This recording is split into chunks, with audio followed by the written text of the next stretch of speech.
All right, good evening. I'm Ellison Barber. That was Pennsylvania Governor Josh Shapiro there. You were just listening to a press conference from Blair County, Pennsylvania, where 26-year-old Luigi Mangione was arraigned on felony weapons charges. He is the person of interest in the deadly shooting of the UnitedHealthcare CEO, and he was taken into custody in Pennsylvania this morning. We have just learned Mangione has been charged with 2 felonies and 3 misdemeanors. Those are tied to the gun and ID that was allegedly discovered on him when police were called to a McDonald's in Altoona, Pennsylvania. Again, that was earlier this morning. Take a look at some new video that we're just getting in as well. This video here is showing the 26-year-old in handcuffs as he is walked towards the building ahead of his arraignment on those weapon charges. So far, we're told he has been denied bail, but he did not enter a plea. Let's bring in NBC News' Stephanie Gosk, who is in Altoona, Pennsylvania tonight for us. Stephanie, walk us through what stood out to you from that press conference. What did we learn from officials there that was new?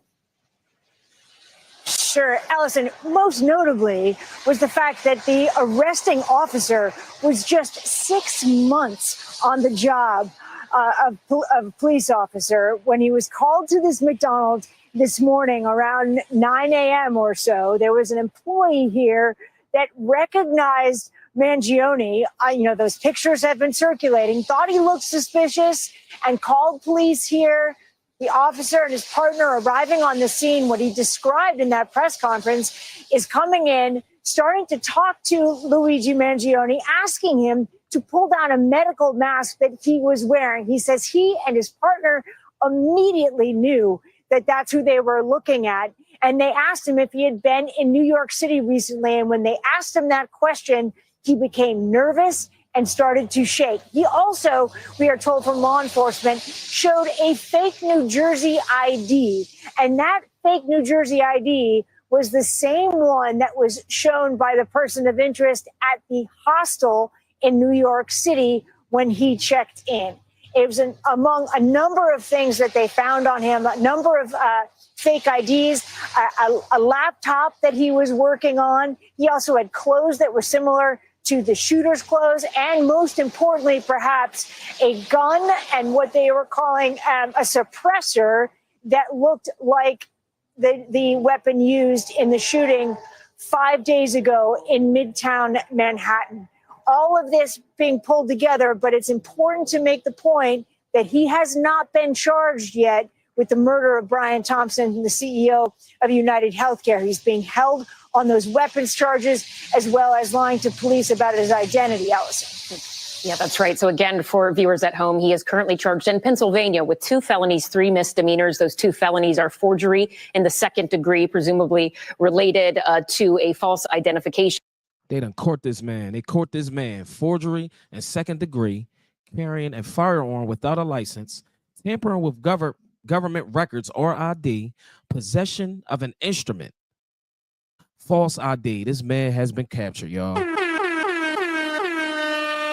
Let me know what y'all think in the comments about this, man. This shit is crazy. And he from PA. He from PA.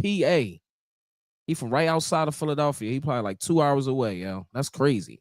As well as a firearms count carrying without a license in the 3rd degree. In terms of those misdemeanors, they are tampering with government records or identification, possessions of an instrument, meaning a weapon, as well as a false ID. We are told from our team inside of that courtroom there was no plea. He was only asked if he understood the charges, and he said he did. Stephanie, one thing that also stood out to me in that press conference was hearing police there talk about what happens next, an extradition to New York and the possibility of Luigi Mangione deciding to waive his extradition rights. Walk us through what could happen here next. New York police, they are in Altoona trying to question him, right?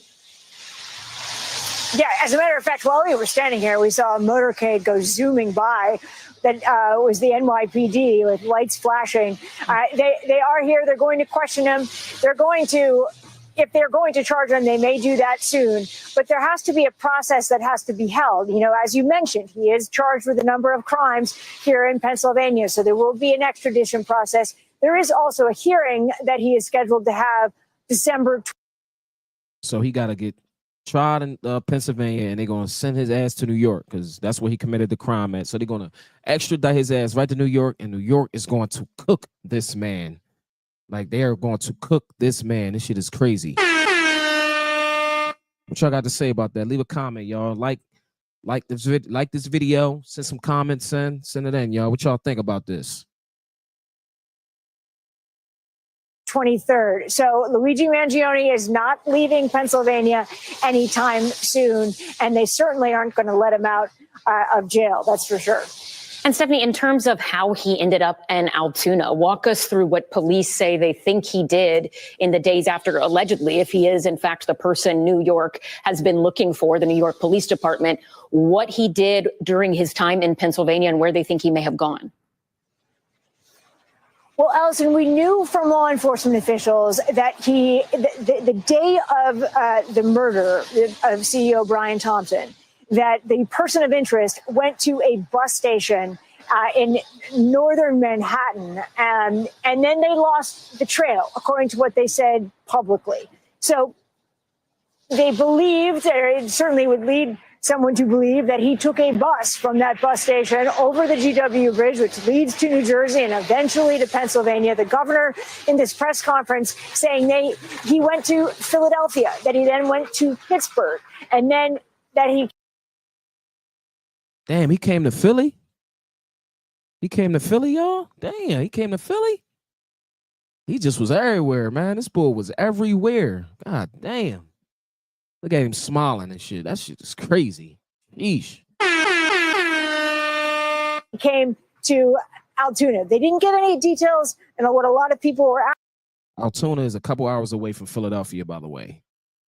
Altoona is a couple hours away from Philadelphia, y'all. Couple hours away. Asking in that press conference about where he might have stayed and where he may have gone over that period of time.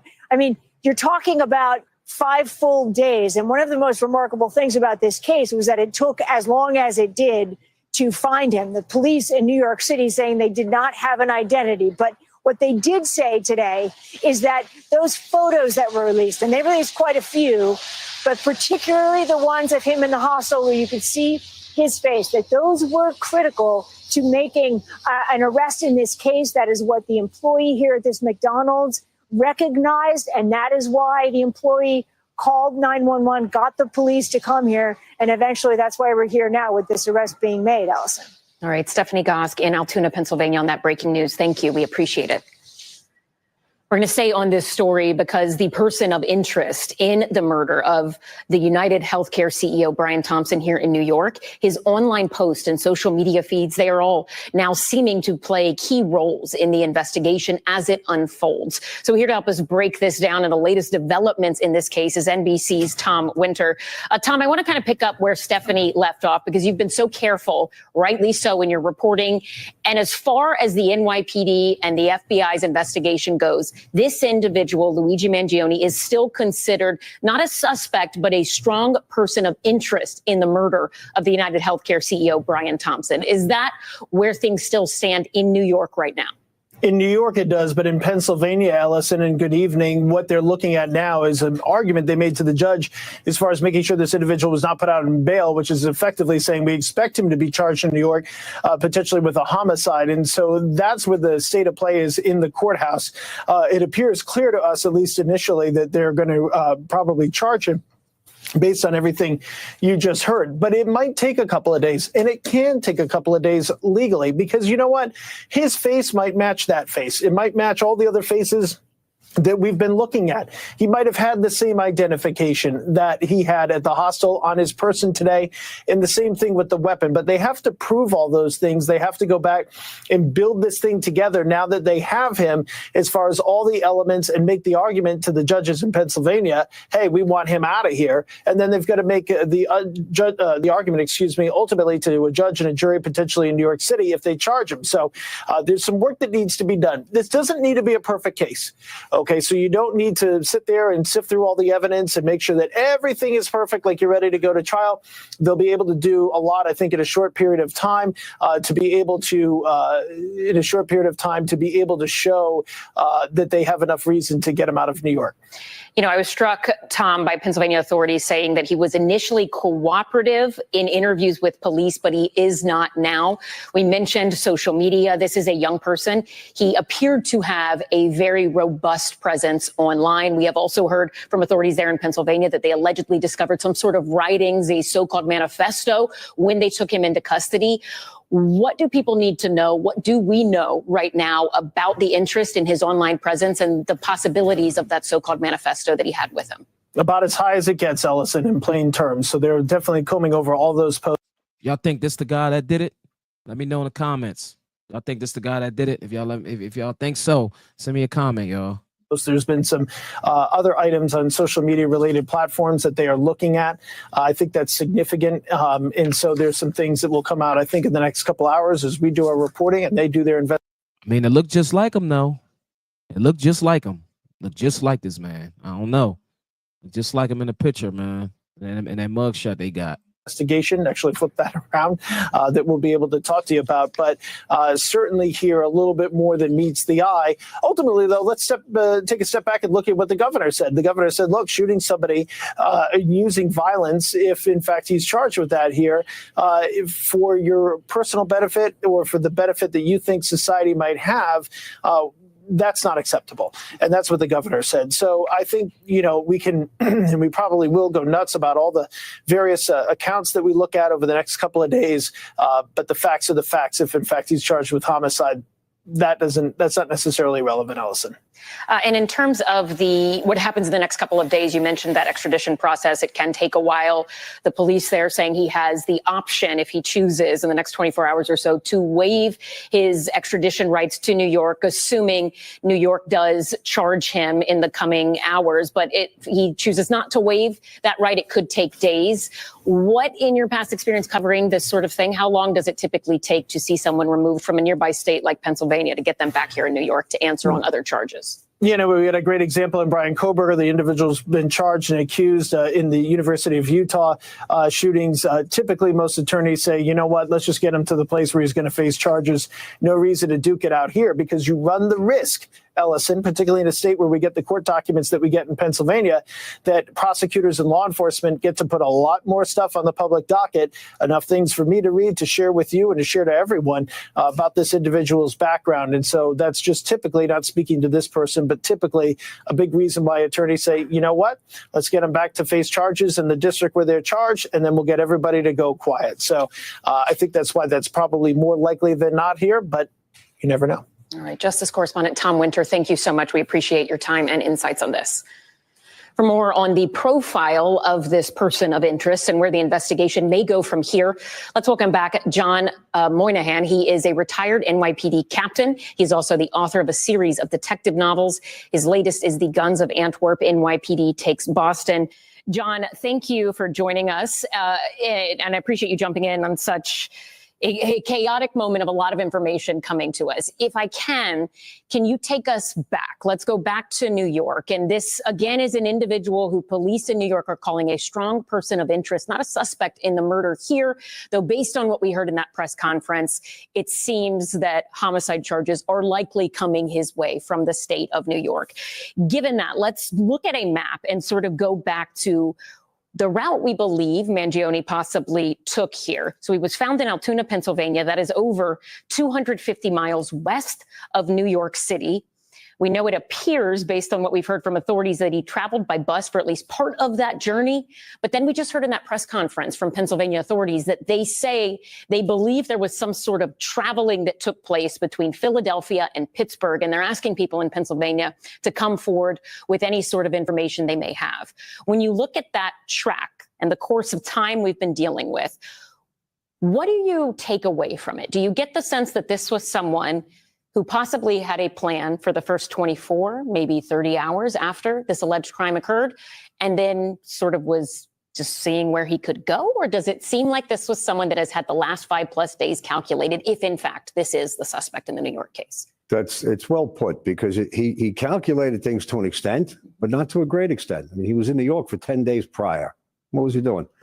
Now, this, he left the George Washington Bridge bus terminal. I said this the other day. There's 3 places right now. He's a Greyhound customer by habit. We know this coming up from Atlanta. Greyhound goes to 3 cities out of that bus terminal: Philly, Boston, D.C. So he went to Philly. That's what it looks like. And then from Philly, somehow found his way to Pittsburgh. And then why he came back towards the city east to Altoona. Pittsburgh is further west than Altoona. It's hard to. Hopefully, we'll know the truth soon. And this drives me to my next point. You really touched on it just a moment ago. We'll find out, depending on how good. See, this is where the real detective work begins. Mm-hmm. Now that we found him, you said that initially, early this afternoon, they hadn't charged him yet. Not even Pennsylvania. It took him a while, right? Mm-hmm. And that chief got on and told us that initially he was cooperating, and then he wasn't, and then we charged him. This is exactly how this works. Once he's charged, you have filed an accusatory instrument with the court. Absolute right to counsel attaches. You can no longer interrogate. Our guys, the reason we're not charging him, we want to get him in a box. We want to talk to him. If right now, for our New York detectives, for our New York case, he has a qualified right to counsel. In other words, we read him Miranda, he waives, we can talk. He can talk. We can have a conversation. Once he says lawyer, it's all over. But once we file a charge, the right to counsel becomes absolute by law. Once you file the accusatory instrument, you can no longer question. That's why it's going to take a while. If he continues to cooperate and we get a good detective in a box with him, we're not going to charge him until we can see how much we can get him to talk. Once he lawyers up, charge him. That's what's going to happen. Okay, so as someone who is not a police officer, is not a detective, we're looking at this from the outside and thinking, okay, it looks like they have a lot of evidence in New York. Why haven't they charged him here yet? But you think that could be a strategy on the NYPD Exactly, part. absolutely. Yes, it's like when we have established probable cause on any case, detective brings it to the boss, says, I think I got probable cause on this guy, sure, go get him. We don't go get an arrest warrant because that is in fact an accusatory instrument and you have just attached absolute right to counsel. You can't question that guy when you find him. We go, we make the arrest, read Miranda. If he waives, we can talk to him.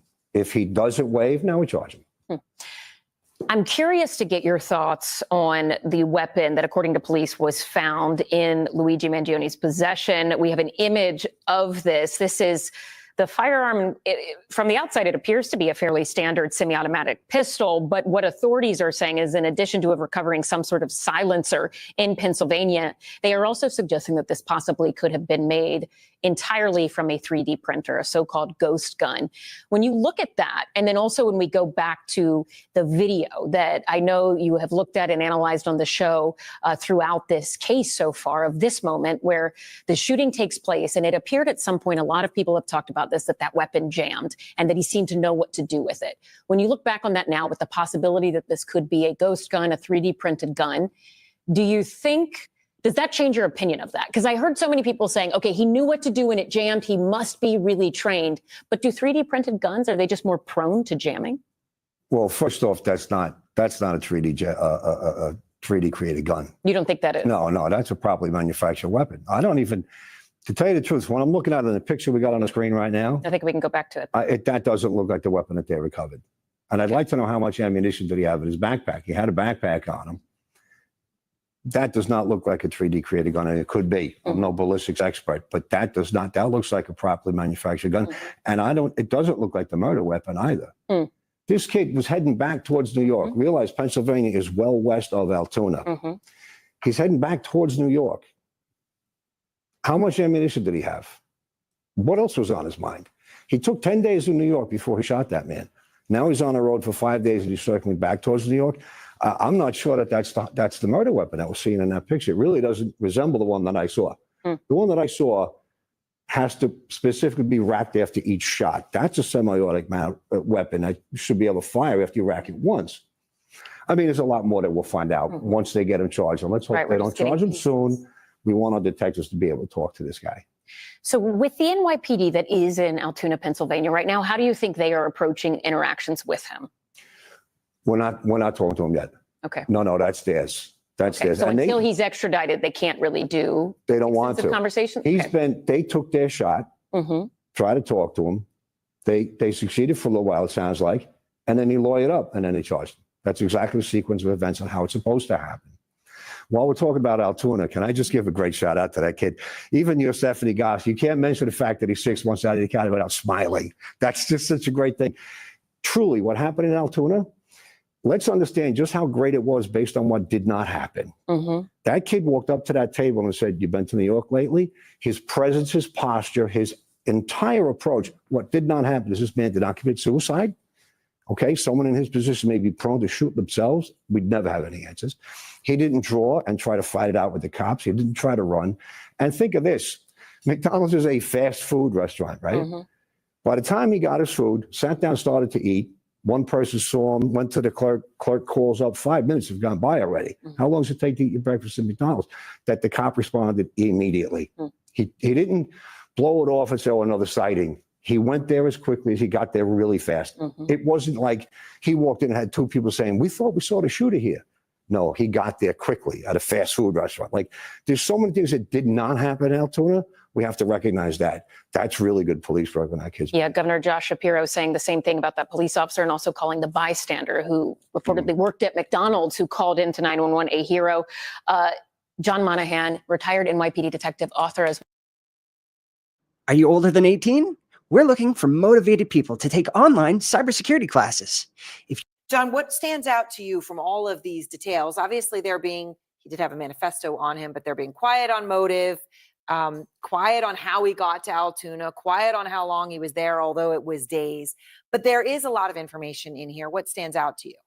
Well, so many things, Yep. but so much that we just discussed. So let's talk about the things we didn't touch on, which is, George Bivens, the lieutenant colonel of the state police, who we know well on this show because he's involved in all the major incidents there, talks about he traveled around the state for several days, presumably since his escape from New York City after the shooting last Wednesday, and has been traveling between Philadelphia and Pittsburgh and places in between, which is not a short distance.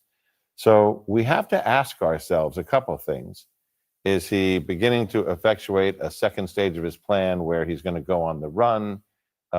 Is he planning to figure out how can I now get involved in international travel with his foreign currency and his passport? Or as an individual who's carrying a manifesto that says, in the plural, that these parasites, must be killed and Right. things And it like was, that. these parasites must be killed. Parasites, plural. He is armed with a weapon and ammunition and cash. So was he going to do another job, hit another person, perhaps another executive from the healthcare field or another field in his kind of anti-capitalist, anti-profiteer genre? And they dodged a bullet by finding him because of this publicity and that alert employee and customer. Perhaps quite literally so. Kirk, when we hear that, right, 3D printed gun, ammunition, loaded Glock magazine, as well as 6.9mm full jacketed rounds found. When you think about the ammunition that he used prior, when you hear what John's saying and what we see in this, does it seem to you that perhaps he was preparing for another one? I think so. I think John hit the nail on the head here. In particular, hearing about the cash, that's a fairly large amount of cash somebody can survive on for some time, and the Faraday bag. So it seems that he was not prepared to return to a particular location, but to move around. When I first heard about the weapon, I thought perhaps he retained the gun in order to elude capture and perhaps battle it out with the police. Right, if police arrest him, he has it to shoot back. Yes, but clearly he wasn't prepared to do so when these police officers approached him, because he knew who they were. He could see them coming. And also he didn't have the gun on his person. So it does sound like he was preparing to take some form of possibly future action. Mary Ellen, let me ask you, from what you are hearing now, what they found, and they talk about how he responded when that police officer, 6 months on the job, walked into that McDonald's early this morning and apprehended him. He pulled down his mask, he cooperated, then he gets visibly nervous when asked if he was in New York. What stands out to you? Well, the one thing that I keep thinking about as I listen to John, and I agree with John about perhaps he was not finished. This is a very smart young man. He has 2 degrees, valedictorian of his high school class.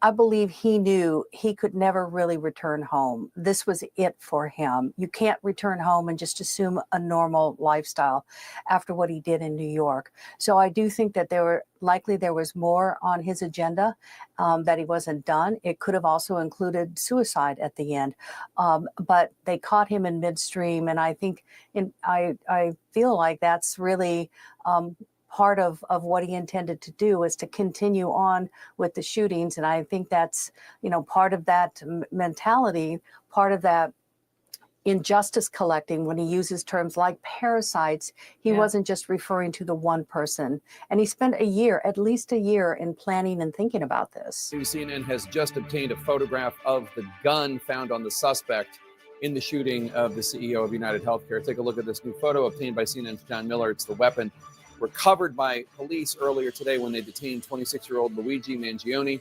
A New York police official say this is a ghost gun, meaning a handmade weapon that could have been 3D printed.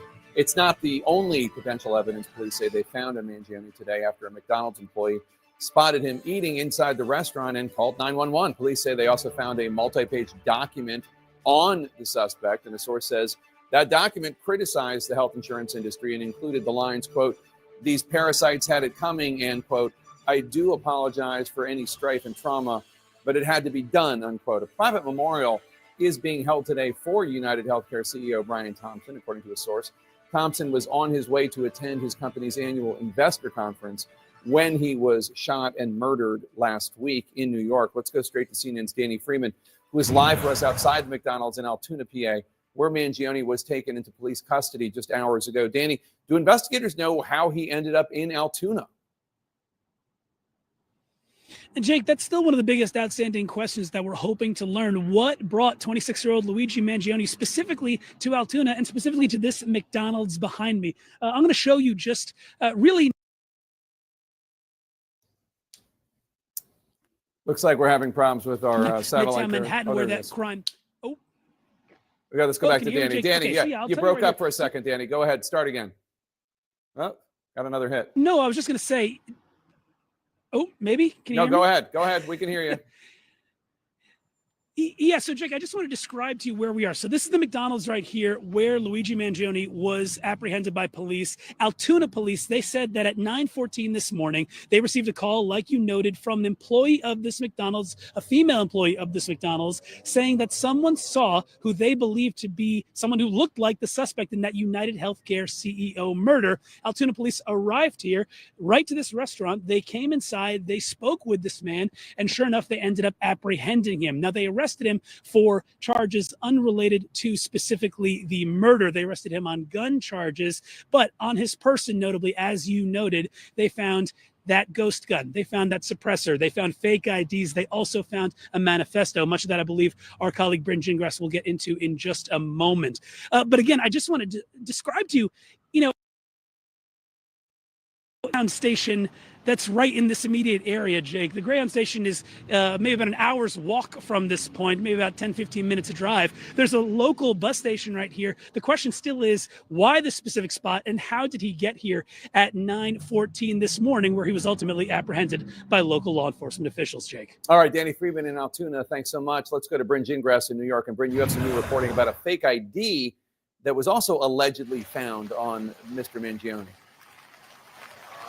Yeah, and Jake, we know that NYPD investigators are there in Altoona. They are working on this investigation, obviously trying to talk to Mangione at this point. And that fake ID is key. Let's talk about why, because it is one of many that was found on Mangione, according to sources. And let's take a look at it for your viewers. But police believe this New Jersey fake ID may be the same one that was used to check into that Upper West Side hostel that police knew was used prior to the murder happening last Wednesday. So that would give it a direct connection to here to New York, to the possibly the crime. So that is a big piece of evidence that they found. Of course, as you just heard Danny mention, they also found that ghost gun, that picture that John Miller had, that they believe possibly could have been made with a 3D printer. They're going to run ballistics on that, but they know that it could fire 9mm bullets. And they also found a silencer, and that also was something very unique to this investigation. So investigators certainly are going to be looking at that handmade silencer suppressor as well to kind of see if there's a connection there. But it doesn't end there. Of course, there is so much investigation that is still being done at this point.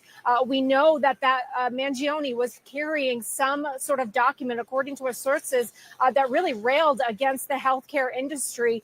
Didn't name any names, didn't say Brian Thompson at this point, of course, a victim in this case, but certainly it is something that they are now looking into exactly what sort of strife he might have had with the healthcare industry. He said, as you mentioned, Jake, some of the phrases in this sort of document, quote, "The parasites had it coming." That was one line. And another was, quote, "I do apologize for any strife and trauma, but it had to be done." Jake, we know at this point, investigators are still trying to make all the connections they possibly can, including trying to answer that question you asked Danny about how did he get to Altoona from New York City. But they're also, at this point, they're going to get him fingerprinted. That they are going to take his DNA once after this arrest, and hopefully they can make that connection as well to some of the evidence that was left behind. Pursue web development with a Digital Crafts Bootcamp. Our programs are designed to train you in skills necessary to pursue a career path in web development and Very close to the crime scene, Jake. At this McDonald's in Altoona, Pennsylvania, authorities believe they captured the suspect in last week's New York City sidewalk shooting. At this time, he is believed to be our person of interest in the brazen targeted murder of Brian Thompson, CEO of UnitedHealthcare, last Wednesday in Midtown Manhattan. Authorities say a McDonald's employee called the police while the suspect was eating in their restaurant around 9 a.m. this morning. Police say they found in his possession a gun and suppressor consistent with the weapon used, a fake New Jersey ID consistent with the ID used by the suspect, clothing including a mask consistent with those worn by the suspect, and officers recovered a handwritten document that speaks to both his motivation and mindset. Police identify the suspect as Luigi Nicholas Mangione, age 26, born and raised in Maryland, graduated from the University of Pennsylvania in 2020. Last known address in Honolulu, and no prior arrests in New York. All of these endeavors took a huge amount of courage. Graduation video suggests Mangione was valedictorian at his all-boys high school in 2016. Authorities say the note found in his possession railed against the healthcare industry. We don't think that there's any specific threats to other people mentioned in that document, but it does seem that he has some ill will toward corporate America. It said, quote, "These parasites had it coming, and I do apologize for any strife and trauma, but it had to be done," according to a police official who has seen the document. The note says he acted alone and that he was self-funded. And it asked why we have the most expensive health care in the world and yet are ranked 42nd in life expectancy. Authorities also investigating other writings of his online. As to the gun, The gun appears to be a ghost gun, may have been made on a 3D printer, the capability of firing a 9mm round. police did not have the suspect's name until today and say tips from the public were crucial to finding evidence and making this arrest, along with old-fashioned detective work. It really comes down to the video canvas that we did. We used every source of video that we could collect, hundreds and hundreds and hundreds of hours from hundreds of sources. Also helping authorities, there are a number of mistakes that this shooter made, to include leaving forensic evidence behind. The DNA, all the videos, taking off his mask. One hypothesis? With his manifesto and everything he's done so far, the letters on the words on the bullets, right?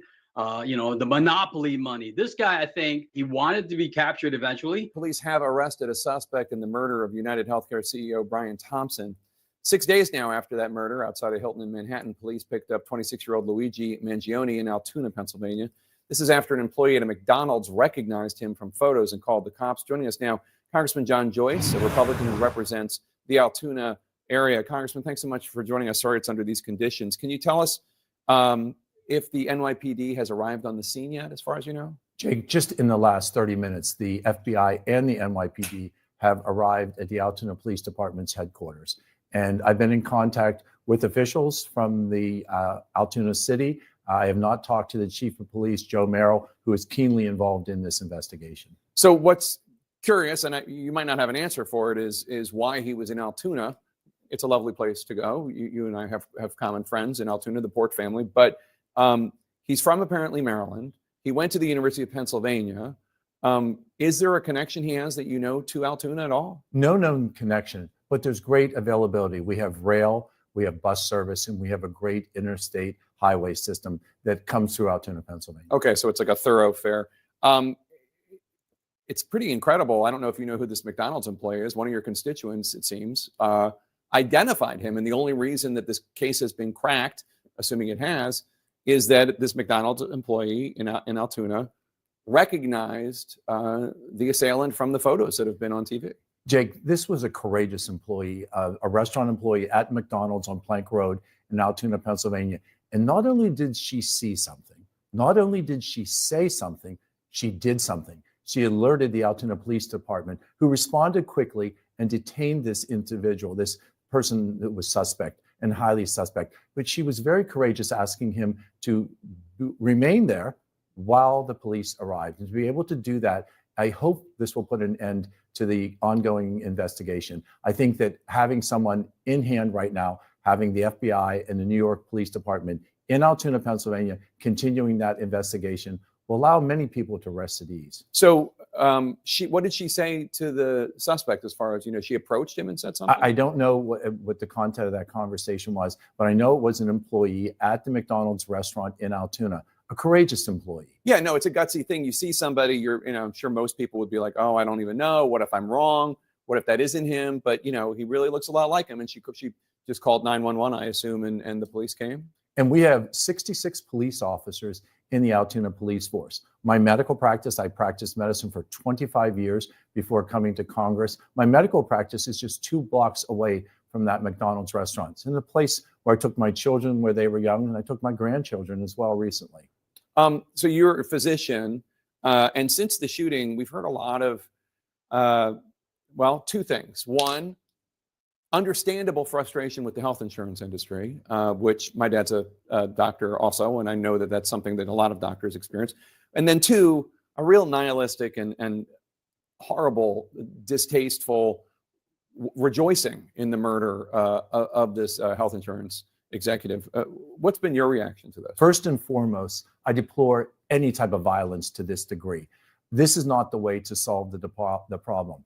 But when I ran for Congress 6 years ago, the frustration of the constituents in South Central Pennsylvania was one of the reasons that I ran for Congress, to be able to address that, to be able to address access to care, that patients had the opportunity to receive the care, the medicines, and the therapies that they need to heal.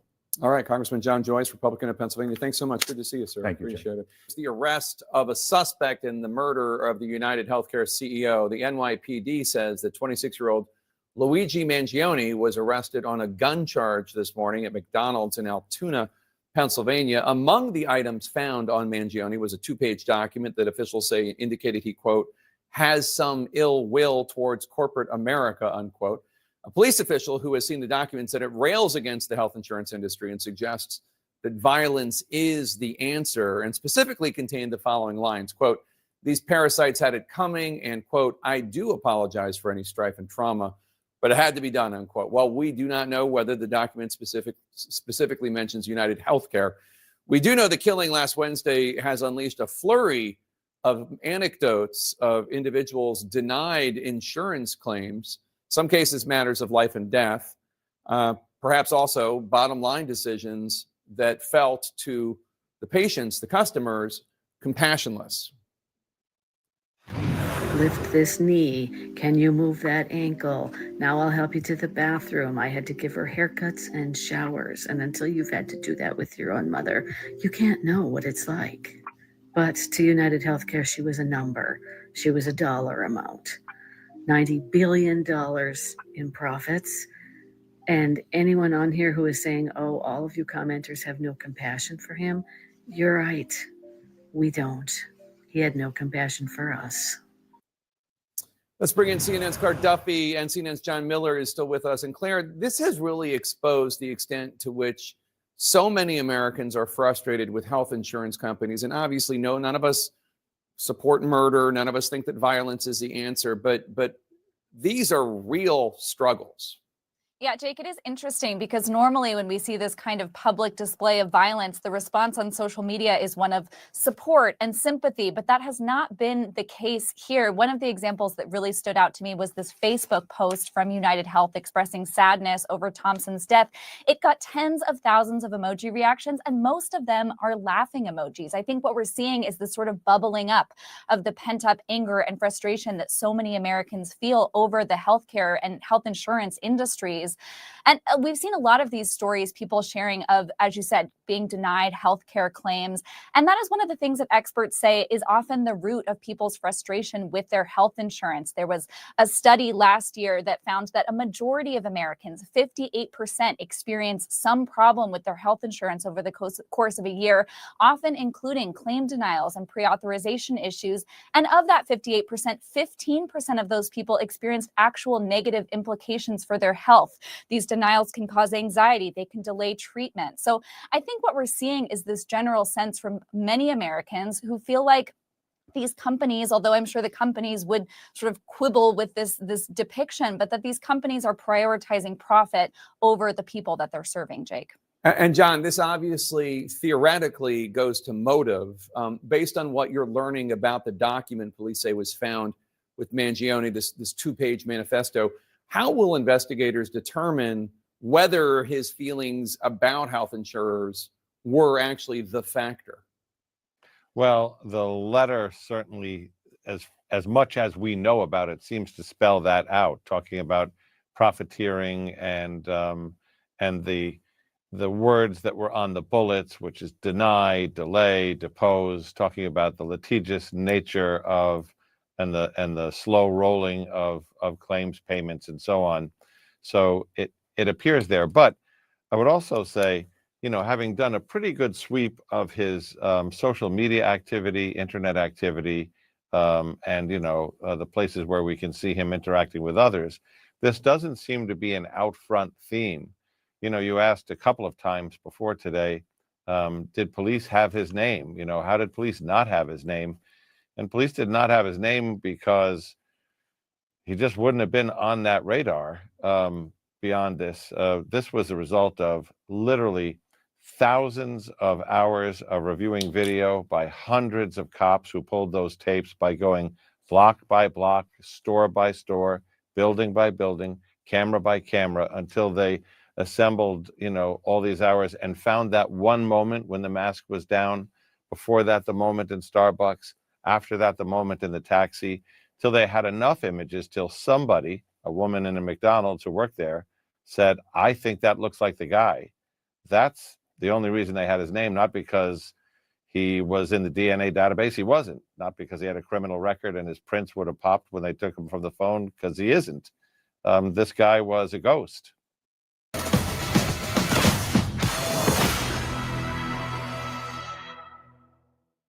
I dare you to let me build you a completely free e-commerce store preloaded with 20 handpicked products that are trending all over the world, basically validated by AI from a trending product database from one of the top vendors on the planet. And the reason that we can do this completely free for you is because, well, Shopify is paying me to do it. You've probably seen me before because for the last year, Shopify has loved the AI paired software that we built so much that they've been paying me to build people just like you, complete beginners, a completely free store. Now, again, it's free for you, right? Shopify is paying me a commission to do it. And if you don't keep your store for more than 90 days, I don't even get paid. But your store is still free, right? And after 90 days, it's still your store. I don't own a percentage of the store. I don't control the store. It's yours. You can delete products from it, add new products to it, all that good stuff. It's your store, okay? Not only that, I'm going to give you my courses completely free. I'm not going to try to upsell you a bunch of courses. I know you've seen gurus trying to sell courses for $1,000, $2,000, so on and so forth. I can afford to give you my courses for free because, again, Shopify pays me when you use this software and open up a Shopify store. So you get a free store, right? I get a commission from Shopify, and Shopify gets a new merchant to their platform that's being trained by me. It's a win-win-win situation. All you have to do is click here right now. I dare you to do it. I dare you to see if it's free. You're going to go to the next page. You're going to create a free account. You're going to get a free account to our AI software that's going to build you a store in the next 20 minutes, is ready to start taking orders. The sales pages are going to be done. The product descriptions are going to be done. The products are going to be uploaded to the store for you, ready to go, ready to start taking orders. The custom theme is going to be uploaded with banners for you. It's going to be ready to go. It's weeks of work and thousands of dollars worth of design done for you, all by AI, completely free. The only thing that you have to do is create your own Shopify account. And again, the reason I'm able to do this for free is because Shopify is paying me. I'm awarded as the most innovative commerce coach in the world by Shopify. Shopify follows me. They like a lot of my ads. And this is something that Shopify is 100% aware of and loves. That's why they're paying me to do it.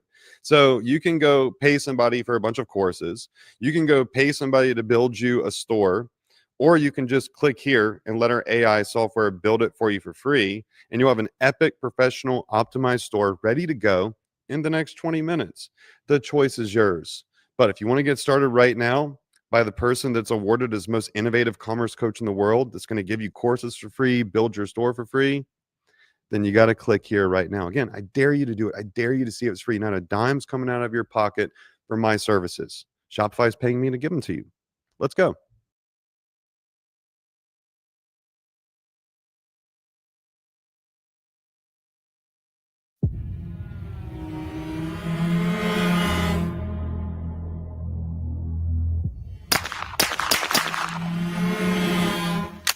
So right here, we have a Glock with a functioning suppressor. Now, just recently, a few days ago, the UnitedHealthcare CEO was assassinated using a suppressed firearm. The question is, exactly what did he use? Why was he cycling the weapon? What occurred? There are a ton of myths going around that maybe are from people who don't know shit about guns. My name is Michael Jones, former Air Force Special Warfare guy, shooter all around. Of course, we have with us Jeremy. Jeremy, what is your background? A cyber simulative warfare veteran. So I play video games. That's it. Today, we're going to be busting myths. We're going to be talking about history. We're going to be doing what we do best on Grand Thumb, and that is being autistic. So there is a lot of conjecture going around over precisely what happened, over what weapon he used.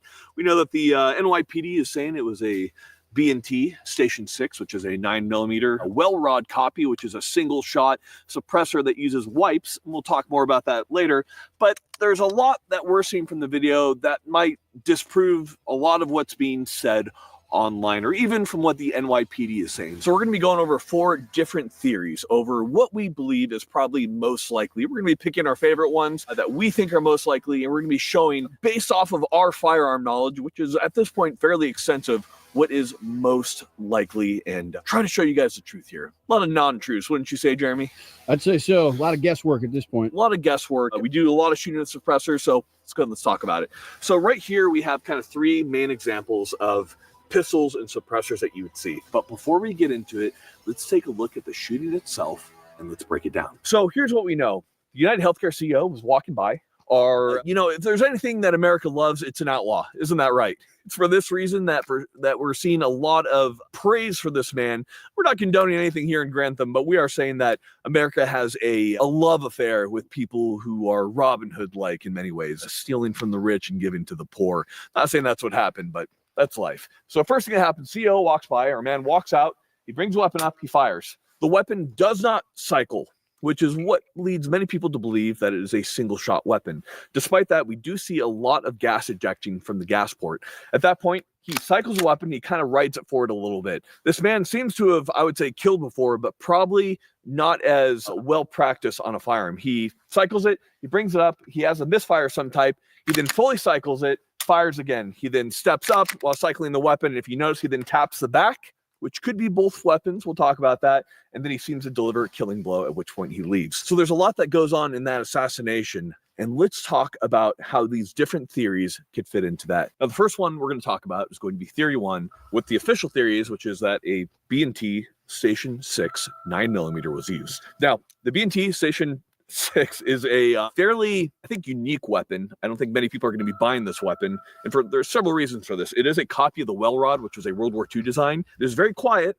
However, it'd be a very curious weapon to use as a professional hit weapon, or to use as a hit weapon. One, it falls under the NFA, which means if you bought it, it's going to be easily trackable, which means it's likely not going to be used, and it's very unique. So it's single shot. So if I want to load it, once I have the magazine in, this is probably why many people believe that this is what he used. You have to twist the back, pull it back, push it forward, and then lock into place. Now, here's what's very interesting about the weapon. Rather than using traditional baffles, which are essentially going to catch the gas as it's going through, but those are straight holes, the B&T Station 6 uses wipes. These are essentially rubber caps that the bullet passes through. And those wipes actually slow down the round and take it from supersonic to subsonic, which makes it very quiet, which you can hear right here. That is a ridiculously quiet gun. After you fired it, you then need to rotate, pull it out, and then you can load it again. So, very quiet, but it seems unlikely to be used for several reasons. One, NFA. Two, if you notice in the videos, when he's actually cycling the weapon, he does not appear to be twisting and pulling and then recycling it. He appears to just be cycling the slide itself. So I think it's somewhat unlikely it is going to be using this. Now, if we take a look at the front right here, these wipes, as you can see right there, it's a very unique design. It costs a lot because wipes only last a certain number of rounds. After that, they're done, and they don't really last that many rounds. So this is very unlikely that he used the B&T Station 6. With that being said, we will try to recreate the scene to show you what it would have looked like had he used the B&T Station 6.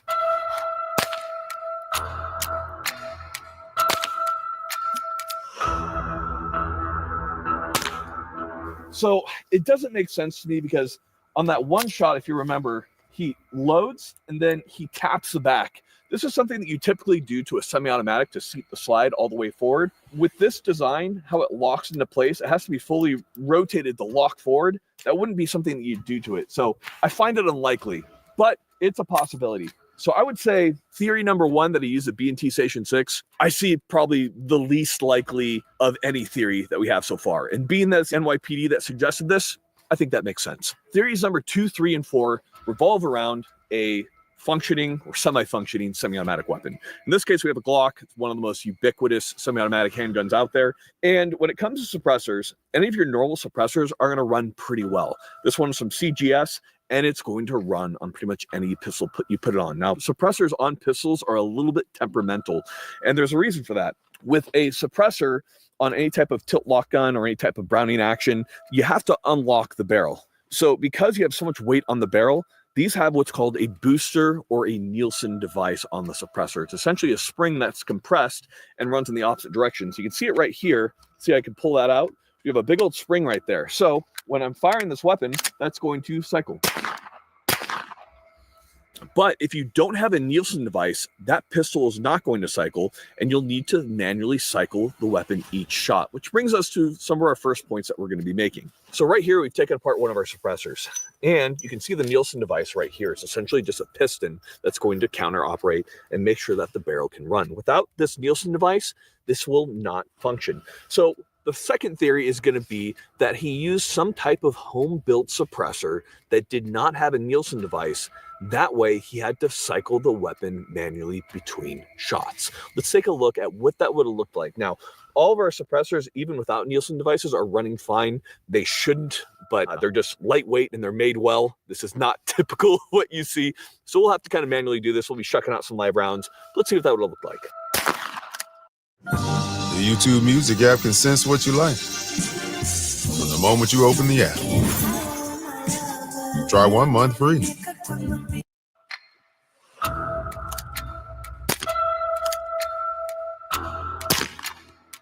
So as you can see there, he would have had to manually cycle between rounds and the rounds wouldn't have ejected. I think this makes the most sense in terms of what is capable. Any type of suppressor that you're going to be buying requires that it go through NFA, National Firearms Act, which means it has to be center of the ATF. There's a lot of paperwork when it comes to the suppressor. I think it's unlikely he would have used a registered suppressor. Hand building your own suppressor, you can't stop people from having power tools. Seems a lot more likely he likely wouldn't have had a booster, which means he would have had to have manually cycled it. When he fired the weapon, the thing that I find interesting is it looks like he did kind of expect it to malfunction in some way or to not cycle, because he did go up to cycle it. But if you notice, when he fired and it didn't cycle, he kind of rode the slide forward.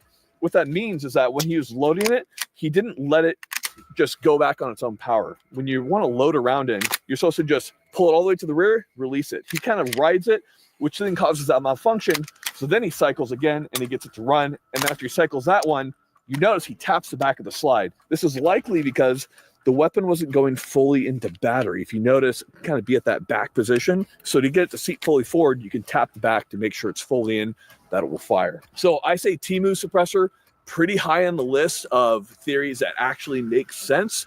Jeremy, what do you think? I think that's the most probable. The odds that he was registered with an NFA item and murdered somebody with it is basically non-existent. The amount of crimes committed with NFA items are so low, and honestly, even if they were more than 0 or at this point 1, to be honest, don't infringe upon our rights. The next thing that I think makes a lot of sense would be subsonic rounds. So your typical 9mm is going above the speed of sound. The speed of sound being 1,100 feet per second. Using a subsonic round that's going below 1,100 feet per second, which varies depending on your height and atmospherics and stuff, I think makes sense. Now, here's the thing. I doubt this man would have gone and bought specialty ammo that's easily trackable unless he maybe is not that good of an assassin. But what's actually quite easy to do is if you remove the slug, you pour out some of the grainage, if you're able to weigh that, it's fairly easy to reduce the amount of power coming out of a round, which could also not cycle the weapon if you didn't have enough powder with the subsonic ammunition that he was running. To show you the difference, when you're firing, a suppressor does a really good job of keeping sound down, but when a round breaks the sound barrier, it breaks the sound barrier, and that is very loud. So we have a supersonic round that will be followed by a subsonic round. That was our super. Here's our sub. You can see it's a lot quieter. This does make some sense to me that perhaps he had subsonic rounds. Let's go ahead and take a look at what that would have looked like. Now, these are very well-made subsonic rounds from G9. They're gonna function. Let's see what that would have looked like had he run subsonics that would have functioned. Ready, Jeremy? Ready.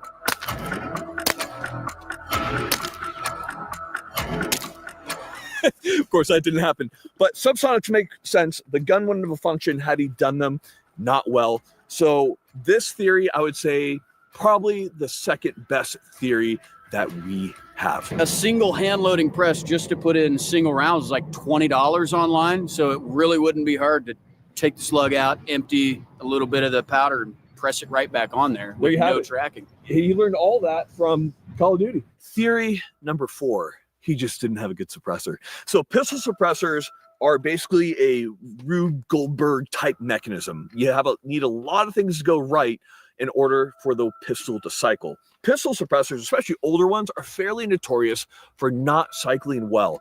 So had he had a pistol suppressor that just didn't run well, the weapon would have been choking up and not working during those shots. I would say this is also a pretty dang good theory, and this we'll put it at the third best theory that we have. So we're going to take our worst pistol suppressor. We're going to see if we can get this thing to malfunction. Now, theory 4, also very possible. So older suppressors, really, it's the best way to say it. Older suppressors don't usually run well. I think of my old Gemtech can. Throwing Gemtech under the bus. That thing never ran. But modern suppressors do. So there's a possibility that he just used a old, not good suppressor that just wasn't running. In which case, it could have been that the gun was simply malfunctioning. Now, right here we have our suppressor, and we're going to go ahead and run a full magazine through it, and we'll see if it malfunctions. It's a pistol suppressor. There's a high probability, but we'll see. I want free healthcare. You know what? They just make pistol cans so good right now. So, I guess maybe if he knew something about guns, he would have possibly used that, or maybe it made a lot more sense to use a TMU suppressor. We'll say this one as the third most likely. That's a nice gun right there. That joint nice. Ain't that joint nice, man? Thing that occurred was that he used a not functioning suppressor. Motherfucker. Oh, shit. What he's doing. There's another one. You know what? This one too, buddy. Right here we have a ballistic gelatin dummy. We're going to show you the approximate damage that you're going to see from 9mm through the back. These do a pretty good job of simulating the human body, but it's not a real body. That's illegal. So we use this. We start with a supersonic round, then we'll use a subsonic round to show you the difference in damage. Here's how the average man's life would change if he never saw an ad again. Day 1, he would install Pi on his computer without spending a dime because it's 100% free. Day 2, he realizes how clean and clutter-free his browsing experience has been since he got Pi. He doesn't have to deal with annoying cookie pop-ups or targeted ads. Day 3, He can finally binge YouTube and Twitch without interruption because Pi works on every website you visit on Chrome. Day 4. He discovers that when he does see ads, he can get paid to see them. Day 5. His life. Okay, we got the first shot through the back. You can see the entrance right there. And in fact, even with the supersonic round, it did not exit, as you can see right here. It got stuck right in the body, did not go anywhere. This is pretty typical when a round hits the bone for it to not go completely through. Let's go ahead and let's change the trajectory a little bit, get it a little more to the right, see if we can get an exit. Right next, we have subsonic G9. Okay, and now you can see the entrance right there, and then the exit. As you can see, 9mm isn't a terribly energetic round. Still going to do enough to kill you. Exit right there, crushed all the bone on the way out. And then, as near as we can tell, there was some type of contact shot. So we'll do a contact shot next. Yeah, so we're gonna do a contact shot next. That's probably that was the final round they did, like a coup de grace on the back of the dude's head. So it's coup de grace, what we say. Yeah. So canned 9mm and yeah, contact shot to the back of the dome. Fuck you. Jesus, why'd you have to say something? Oh, sorry. No, that's fine. I just didn't know it was violent. Where did it go? It went through the back of the head. It went into the back of the head. It's like wanting to. I don't think it exited. Well, so like in the video games, right, back in the day, suppressors used to lower the damage, and now they like increase the damage. Maybe. But does it is the real question. We'll find out. It's moving slower. It's the same weight, physics-wise. You ever notice that you can't get John to smile? He just lost the will to live. Gone. So 115 grain, supersonic ammo, back of the head. Nice. That looks good on the face. Look at his face. Oh, okay. Well, it's just a little nosebleed. So we've talked about a lot of theories today. We've gone over an interesting piece of history that has occurred, which was an assassination that occurred of a CEO right here in the United States. Now, whenever one of these historical events occurs, it's important on Grantham that we take a look at it from a firearms enthusiast perspective to be able to shed some light over what's most likely to occur. I would say the most likely scenario is what we talked about in theory 2. More than likely, he had a home-built suppressor that did not have a Nielsen device / a booster. Therefore, the weapon wasn't able to cycle unless he manually cycled it. That would be our conjecture. Jeremy, do you tend to agree with this? I completely agree. It seems extremely unlikely that he would have had an NFA item. It's really easy to manufacture on your own with a little bit of crime mixed in. I know. And clearly, it's a lot of crime. And clearly, it's illegal in New York, so he can't have it there. Right. Murder's legal. Suppressors are illegal. No, it's stupid. Here's the thing.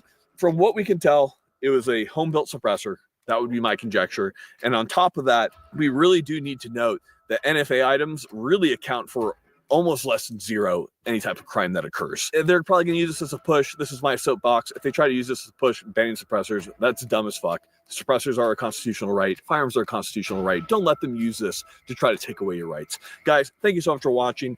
Historical events will always make us do something like this. Understand it's done with, is respect the word, Jeremy? I would assume so. Yeah. I mean, the guy's got 2 kids. So, yeah, I mean, yeah, it's no matter terrible. what. I mean,